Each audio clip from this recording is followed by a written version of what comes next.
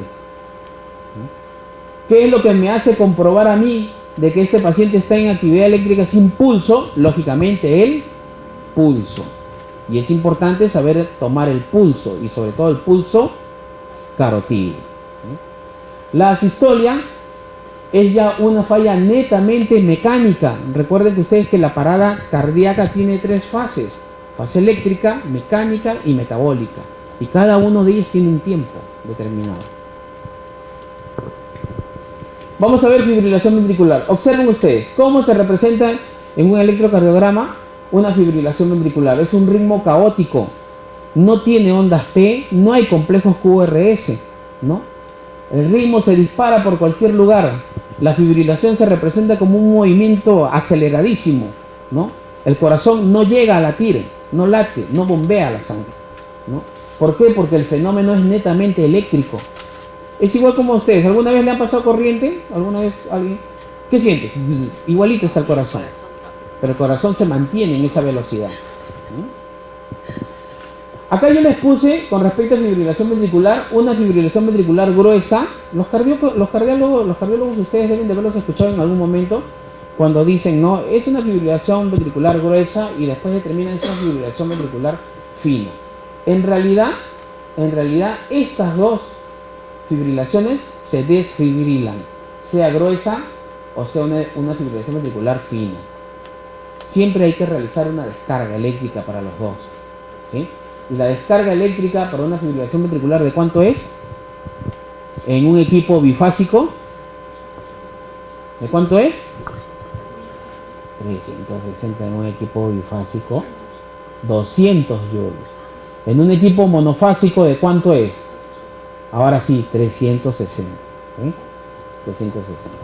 Hay que saber también qué equipos o con qué equipos nosotros contamos para realizar la desfibrilación, ¿no? ¿Por qué les menciono esto?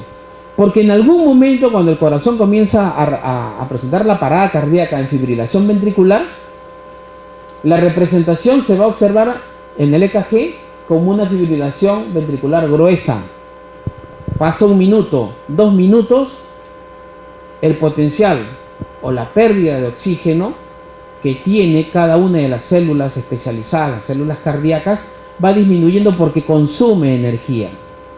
Recuerdan, ayer también les mencioné con respecto a lo que era combustión perfecta. Consume la energía, ¿no? Yo necesito oxígeno para consumir mi energía. Si no tengo oxígeno, no la consumo, ¿no? Y esto es lo que pasa. Se termina de consumir el oxígeno porque ya no está bombeando sangre. No está respirando el paciente.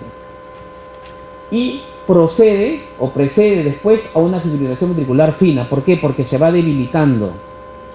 Acá representa el término de la parada cardíaca en su parte eléctrica. Después viene la parte mecánica y posteriormente la parte metabólica. Y siempre hay que tener mucho cuidado porque la fibrilación ventricular fina se confunde siempre con una asistolia.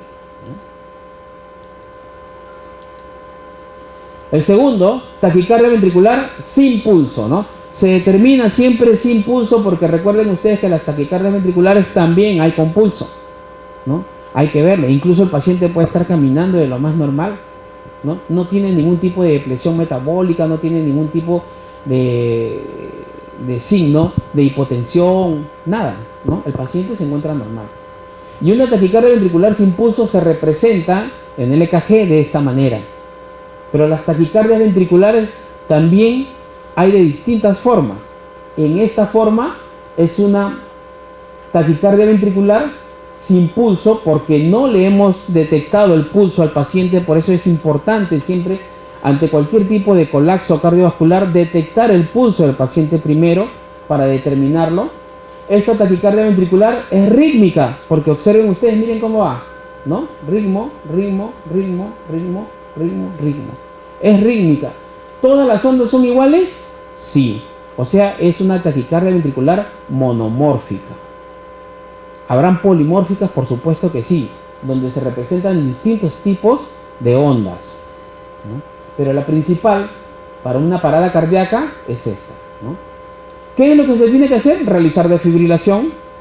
¿Con cuántos joules se defibrila una taquicardia ventricular sin pulso? 200 también, si el equipo es bifásico, ¿no? Si tienen un DEA no se dan problemas porque todos los DEA son bifásicos, ¿no? Y después continuar con todas las maniobras de RCP. La actividad eléctrica sin pulso se representa cualquier actividad eléctrica que no presente pulso. Aún así, paciente inconsciente, ustedes ven el monitor y en el monitor se representa un EKG, un electrocardiograma, o sea que hay ondas, que el corazón está transmitiendo energía, está transmitiendo actividad eléctrica. Sí, pero este paciente no está bombeando su sangre. ¿Cuáles sean las causas? Hay que preguntarse qué es lo que ha pasado con el paciente, ¿no? Generalmente la actividad eléctrica sin pulso, ¿no?, se genera en pacientes que sufren trauma cardíaco, trauma pulmonar, ¿no?, neumotórax a tensión, hemotórax masivo o taponamiento cardíaco, ¿no? ¿Qué es lo que se tiene que hacer? Realizar RCP, buscar la causa que está provocando la actividad eléctrica sin pulso y después determinar el tratamiento inmediato. Asistolia, recuerden ustedes que una asistolia precede a una fibrilación fina o también puede preceder a una bradicardia sinusal, ¿no?, persistente. Y la asistolia se determina como una línea isoeléctrica, o sea que no presenta ondas, ¿no?, ni para arriba ni para abajo. No hay presencia de ondas y donde el tratamiento siempre va a ser realizar reanimación cardiopulmonar, ¿no?, y buscar la causa que ha precedido a esta asistolia.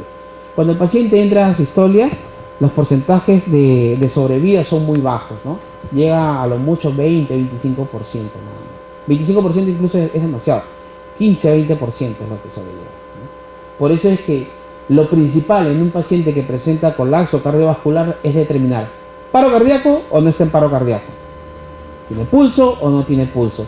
Si no tiene pulso, iniciar inmediatamente todo lo que es maniobras de reanimación cardiopulmonar. Si lo encontramos en asistolia, quiere decir que este paciente ya ha pasado más de los 4 minutos en paro cardiorrespiratorio, ¿no?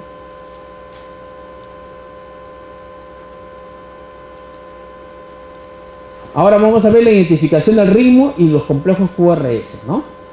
No solamente acabamos de ver una parte nada más de lo que son los colapsos cardiovasculares que representan la parada cardiorrespiratoria o la parada cardíaca, ¿no? Pero existen también otros más con los cuales hay que determinarlos y hay que saber, ¿no?, identificarlos, de dónde vienen, cuál es su origen, si el origen es de un nodo sinusal o es de origen ventricular, ¿no? Para eso nosotros tenemos que saber que una frecuencia cardíaca menor a 60 latidos por minuto representa una bradicardia. Frecuencia cardíaca mayor a 100 latidos por minuto representa una taquicardia. Lo que sí deben de saber sí o sí siempre es identificar un QRS ancho que se representa o es mayor de 0,12 segundos. En la línea del papel del electrocardiograma, cuando se toma, sale a una velocidad determinada. Esa velocidad se mide en segundos, ¿no? Y los cuadraditos no debe ser más de 4 cuadraditos para identificar que sea mayor a 0,12 segundos, porque cada cuadradito pequeñito en distancia o velocidad de transmisión es 0,04 segundos. El QRS estrecho es menor de 0,12 segundos. ¿Y qué representa? El origen supraventricular. Cuando se habla de origen supraventricular, supra, por encima de los ventrículos, ¿qué cosa está? Las aurículas, ¿ya? Se determina entonces de que el origen es sinusal, o sea, hay activación eléctrica a nivel de las aurículas, ¿no? Repito esta parte, cuando es ancho, mayor de 0,12 segundos, el origen es netamente ventricular, ¿no? Ahora entramos a la regla de los 6 en 5 segundos, ¿no? La regla de los 6 en 5 segundos es una parte importante para determinar los ritmos de colapso y sobre todo para determinar la habilidad del personal de salud para diagnosticar fácilmente un electrocardiograma y también para dar tratamiento inmediato con respecto a lo que esté pasando al paciente o lo que lo esté deteriorando, ¿no? La regla de los 6 indica rápidamente la identificación de ritmos cardíacos a través de 6 preguntas. De 6 preguntas rápidas y concisas, ¿no?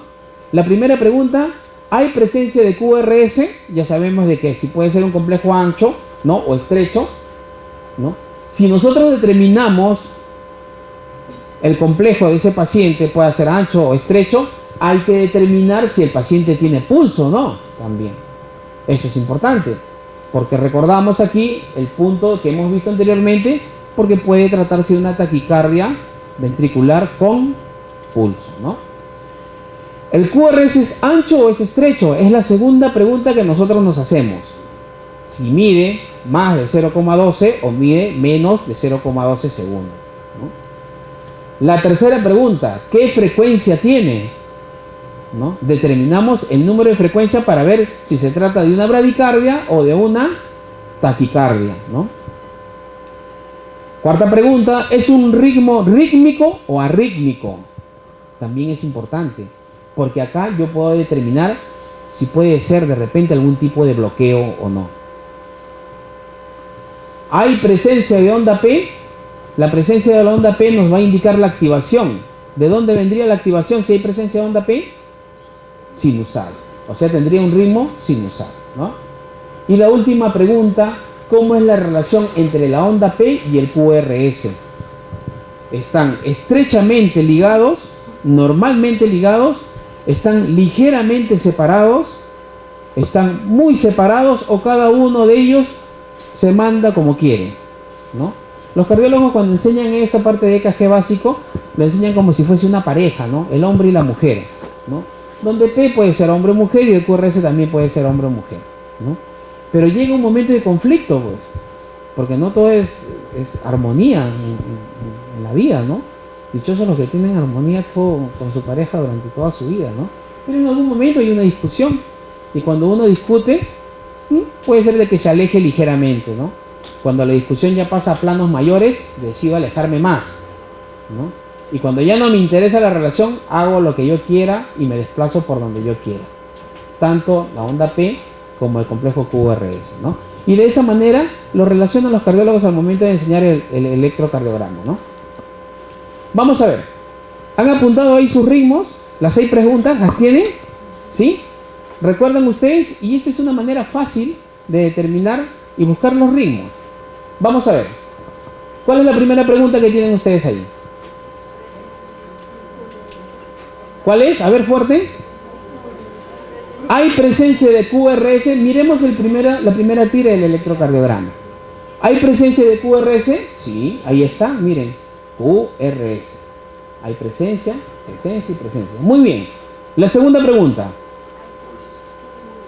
Hay pulso. Hay que determinar si este paciente, a pesar de que pueda tener, ¿no?, una representación eléctrica en el monitor o en el papel, ¿no?, a pesar de que salga en el monitor una frecuencia cardíaca, hay que ver si mi paciente tiene pulso o no, porque se puede tratar de una actividad eléctrica sin pulso, ¿no?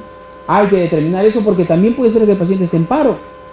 Los monitores suelen fallar, o puede ser de que este sea también un artefacto que el monitor lance porque hay un artefacto ahí que esté vibrando de repente. De repente la señal de limpieza a 5 pasos está con su máquina ¡wow! Y representa las vibraciones.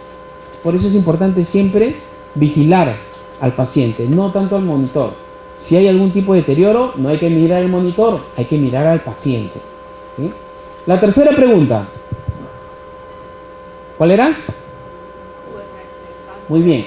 El QRS, acá, ustedes lo pueden determinar. ¿Es ancho? ¿Lo ven ancho o lo ven estrecho? Está estrecho, ¿no? ¿Verdad? O sea, es un QRS aparentemente normal. ¿Qué más? La frecuencia cardíaca está en 62. Determinamos bradicardia, ritmo normal o taquicardia. Ritmo normal. Está dentro de un parámetro normal, ¿no? Así que si de repente nosotros seguimos viendo el monitor, puede ser de que en algún momento baje a 60, 58, pero sigue siendo rítmico. Y para determinar yo de que el QRS es rítmico, yo tengo que ver la parte o los puntos R, ¿no? La misma distancia de este, misma distancia de este, misma distancia de este. O sea, es un ritmo normal, es un ritmo sinusal, ¿no? El siguiente, ¿cuál es el punto? ¿Cuál es la otra pregunta? Presencia de onda P. ¿Hay onda P? Recuerden ustedes que antes de que aparezca el complejo QRS tiene que haber una onda P, ¿no? Y la onda P representa la activación de las aurículas. Presencia de onda P, ¿no es cierto? Reposo, activación del QRS, presencia de onda P, reposo, activación del QRS, onda P, QRS, onda P, QRS. Entonces estamos ante un trazado de un EKG normal. ¿Hay otra pregunta más? ¿Cuál? ¿Cuál es la relación?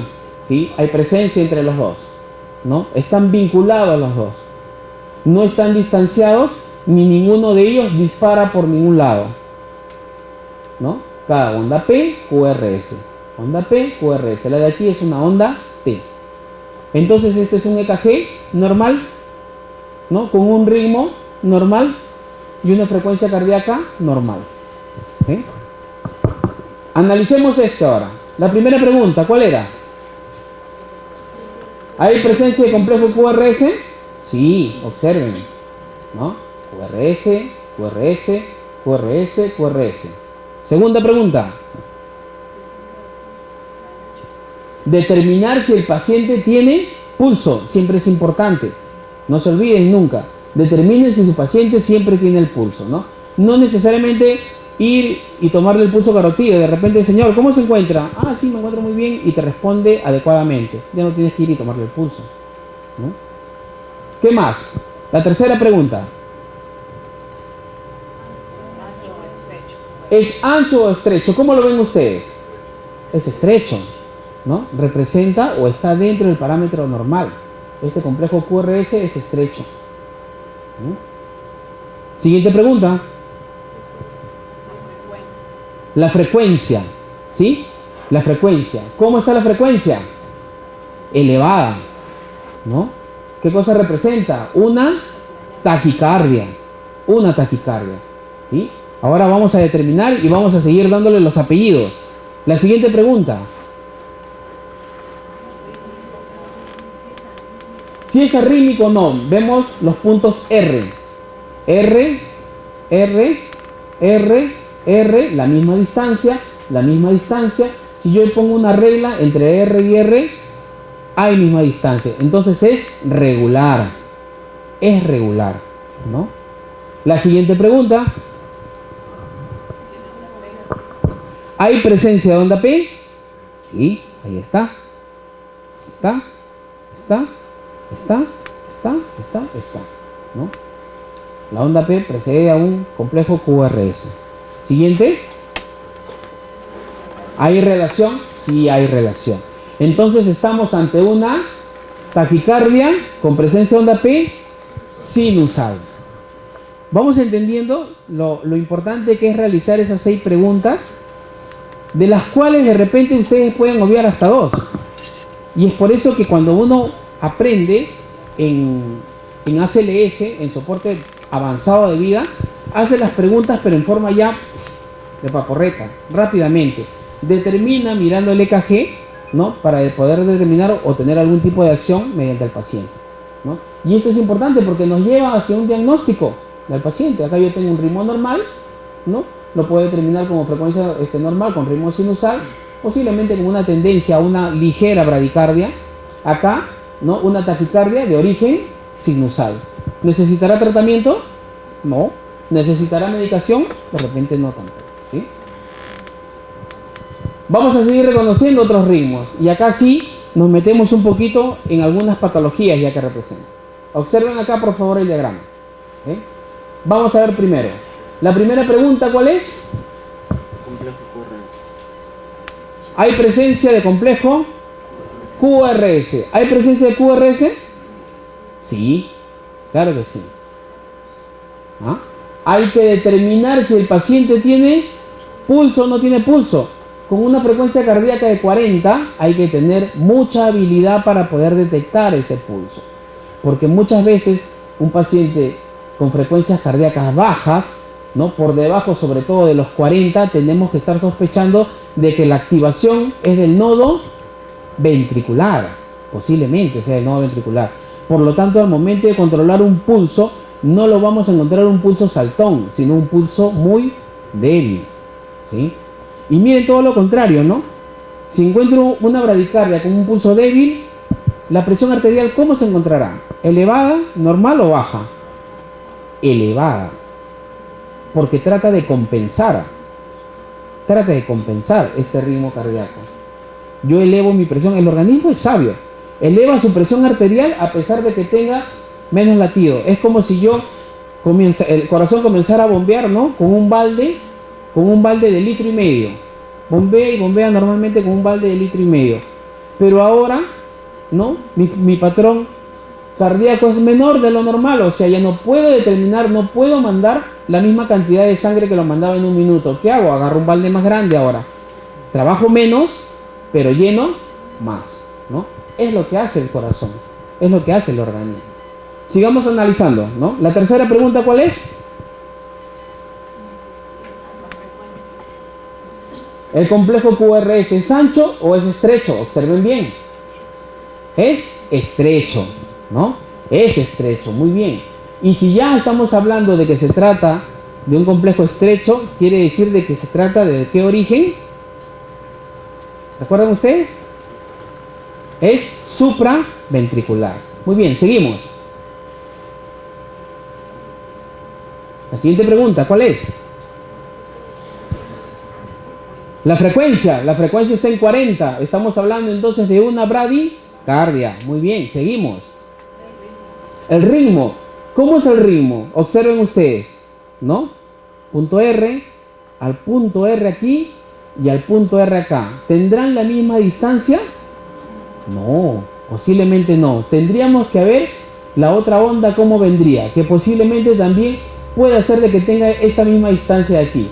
O sea, el ritmo es irregular. ¿Sí? Seguimos. Presencia de onda P. ¿Hay onda P, chicos? Sí, ahí está. Onda P, ¿no? Onda P. ¿Cómo está la relación entre esa onda P con el QRS? Obsérvenlo. ¿Normal? De repente un poquito prolongado, ¿no? No está tan juntito. Miren, observen acá, observen este espacio y observen el espacio. De repente está alejado y posiblemente nos estemos encontrando ante algún tipo de bloqueo, ¿no? ¿Cuál es la siguiente pregunta?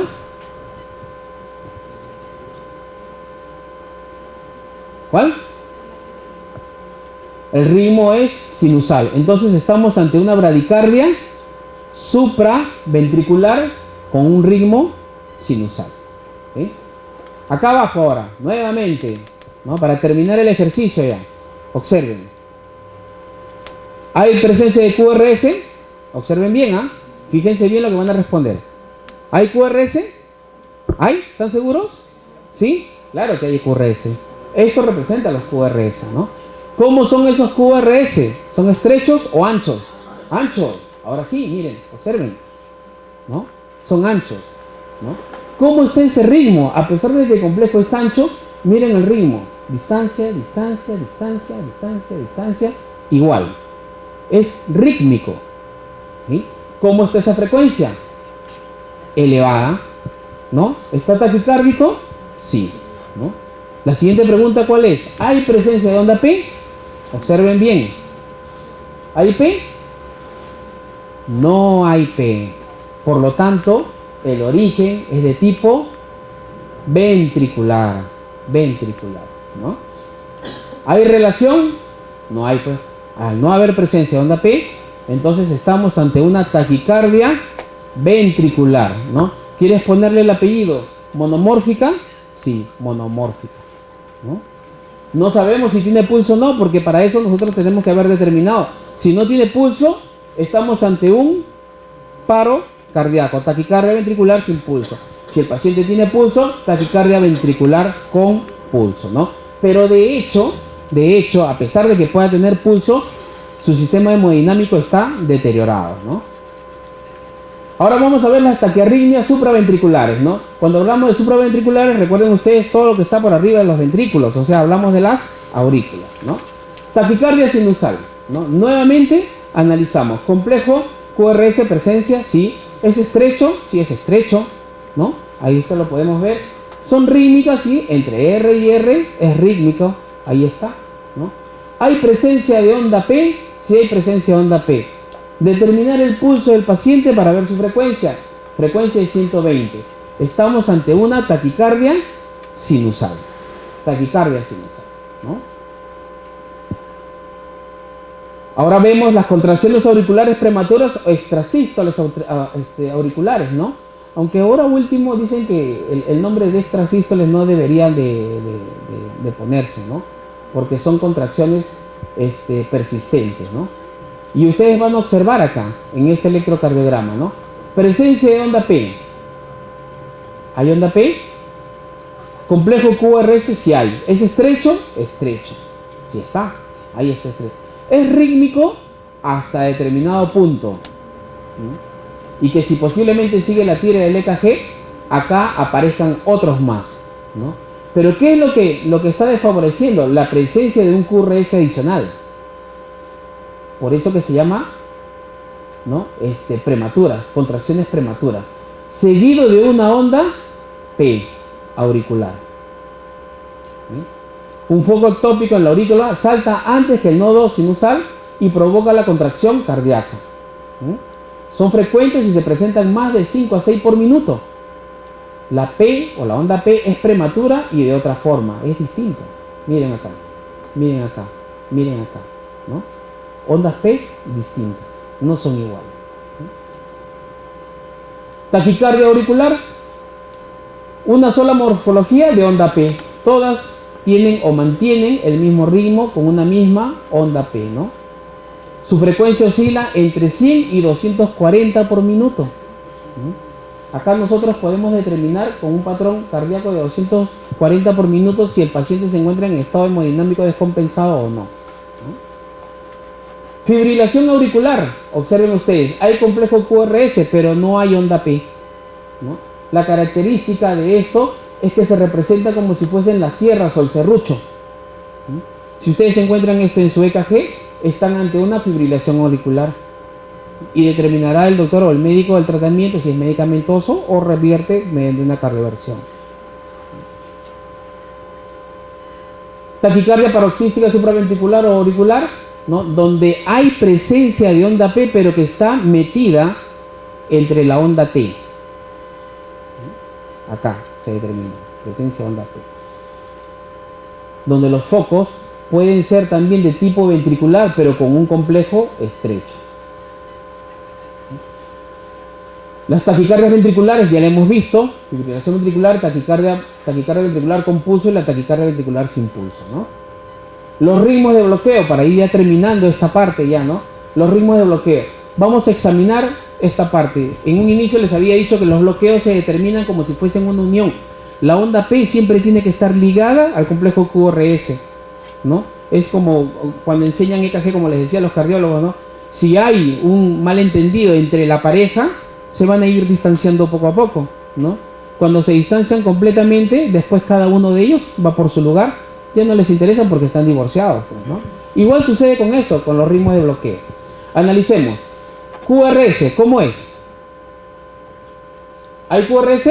Sí, ¿cómo es? ¿Estrecho, ancho? Estrecho, muy bien, ¿no? ¿Es rítmico? Miren, es rítmico, ¿no? Es rítmico, muy bien. ¿Hay presencia de onda P? ¿Hay presencia de onda P? Sí hay onda P. ¿Cómo está asociada la onda P al complejo QRS? Acá viene la pregunta, ¿no? Y observen ustedes, miren esta onda P cómo está. Está alejada, ¿no? Está alejada, ¿no? Y de repente está más de lo normal, o sea, más o cerca a 0,20 segundos, ¿no? Y lo que me va a determinar después es que yo estoy ante un bloqueo AB de primer grado, ¿no? Bloqueo auriculoventricular de primer grado. donde la PR, como les decía, es mayor de 0,20. La prolongación desde la onda P y su segmento, ¿no?, hasta la iniciación del QRS. El fenómeno periodo de Wettenbach se caracteriza por un intervalo PR que, debido a un bloqueo AB, se ha alargado con cada ciclo hasta que el QRS falta al no poder despolarizarse los ventrículos, ¿no? Y se representa de este tipo, ¿no? Analicemos este ahora. También otro ritmo de bloqueo. Complejo QRS, sí. Estrecho, ancho, estrecho, normal, ¿no? ¿Hay presencia de onda P? Sí hay presencia de onda P, ¿no? ¿Está ligada al complejo QRS? Obsérvenlo bien. Miren acá cómo está esta onda P. Acá está normal, ¿no? Pero acá es más de 0,20 segundos, ¿no? Y acá se prolonga mucho más, miren, hasta la aparición nuevamente de otra onda P. Que esto, por ejemplo, es precedida por la parte de acá, ¿no? Y nuevamente se vuelve, ¿no?, una relación normal. O sea, el esposo o la esposa se va de la casa y después regresa. Se va y después regresa. Esa es la relación que hay entre la onda P y el complejo QRS, ¿no? Entonces nosotros decimos y deducimos que nos encontramos ante un bloqueo AB de segundo grado de tipo MOVIT 1, ¿no? ¿Por qué? ¿Qué es lo que lo caracteriza?